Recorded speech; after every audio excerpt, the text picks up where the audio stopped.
Welcome back, my wonderful viewers, and thank you for joining me on the channel today. I truly appreciate your time, your support, and your commitment to staying informed about the issues shaping our country. I hope you're safe and holding on to strength despite the heavy news surrounding us. Today, we need to talk about a heartbreaking story unfolding in Kwara State, a story that captures the pain, fear, and helplessness so many Nigerian communities are living through every single day.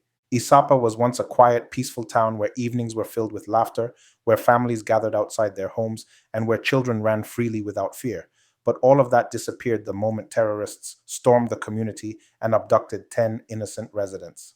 Since that night, Isapa has been living in a state of paralyzing fear. Families are unable to sleep, mothers sit awake till dawn begging God for mercy, fathers stare into the darkness wondering if they will ever hold their loved ones again, and children keep asking the same painful question: will they come home? Every time a phone rings, the entire community freezes. Nobody knows if it's hope calling or horror. And then came the ransom demand, a staggering 300 million naira. Not only is the figure outrageous, it shows just how bold and comfortable terrorists have become in today's Nigeria. Imagine threatening an entire town, setting a 1 week countdown, and telling them that if they don't pay this impossible amount, the captives will die. The community, desperate and already broken, scraped together 5 million naira, hoping it could save at least one life. But the terrorists rejected it instantly. No negotiation, no sympathy, no humanity. Instead, they doubled down on threats, promising to execute the hostages and unleash fresh violence if their demands are not met. This is not just a story about a kidnapping. This is psychological warfare. A whole community is suffocating under fear.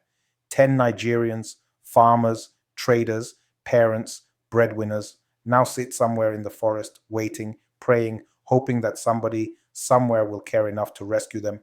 But the most painful part is the silence from the government. Nigerians have seen this pattern too many times. Communities crying, families begging, terrorists dictating terms, and authorities acting like spectators instead of protectors. And let's be honest, this crisis in Isapa is just a reflection of a bigger national disaster. Terrorists no longer hide. They no longer fear law enforcement. They operate like a parallel government, making demands, rejecting offers, setting deadlines, and threatening mass killings. This is the deeper meaning behind the Isapa tragedy. Nigeria's security architecture has collapsed to the point where kidnappers are now the ones issuing ultimatums while citizens run around trying to solve what government should handle. Right now, every Nigerian is asking the same question: how did we get here? How did our country become a place where people are kidnapped daily, where highways are hunting grounds, where communities are abandoned, and where families must choose between ruin and ransom? And the truth is painful. Years of weak leadership, corruption, poor intelligence gathering, and a shocking lack of accountability have brought us to this moment. The terrorists threatening Isapa today threatened another community last week, and they will threaten another one next week unless something changes. We cannot keep pretending things are normal. We cannot keep acting like this is acceptable. We need real leadership, leadership that prioritizes the lives of ordinary citizens, leadership that invests in security equipment, leadership that empowers local intelligence networks, leadership that stops treating terrorism like a political inconvenience. Nigeria needs a coordinated rescue effort, not silence. We need security agencies acting with urgency, not bureaucracy. We need a government that understands that every life matters, not one waiting to react after tragedy strikes. But beyond government, Nigerians must rise into a new civic consciousness. Communities must organize stronger neighborhood watch systems. State governments must fund security infrastructures. Citizens must stop normalizing incompetence and start demanding real accountability. We cannot keep giving power to leaders who have proven they cannot protect us.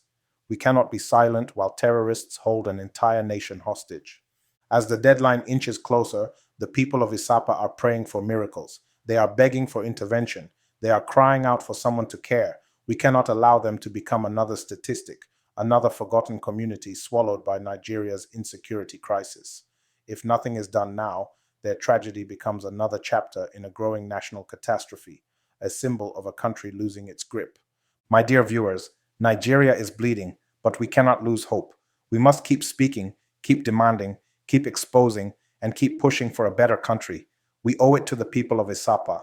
We owe it to ourselves. We owe it to the future. Thank you so much for watching. Please stay safe, stay informed, and stay engaged. I look forward to connecting with you in the next video. Before you go, don't forget to like this video, drop your thoughts in the comment section, share it widely so more Nigerians become aware, and subscribe for more bold and truth-centered content.